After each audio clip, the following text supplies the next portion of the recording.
Hello guys, in this tutorial you will learn how you can set your player profile to public on GOG Galaxy in 2026. So let us guide you through it. So guys, navigate to your account settings on GOG Galaxy by clicking into your profile icon in the top left by selecting account management, and here navigate to the privacy settings.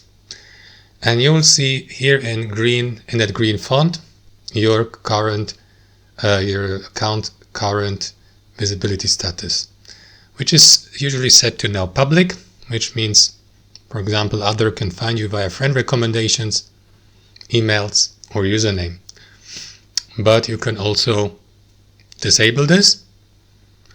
And also here under your profile page, including your playing activity, your achievements, your active friends, and so on and so forth, switch to only me or to all visitors if you'd like to make it go 1% public. I will leave it at my GOG.com friends. So again guys, your visibility to public, enable this checkbox, and that's it. Thanks for watching and I'll see you next time.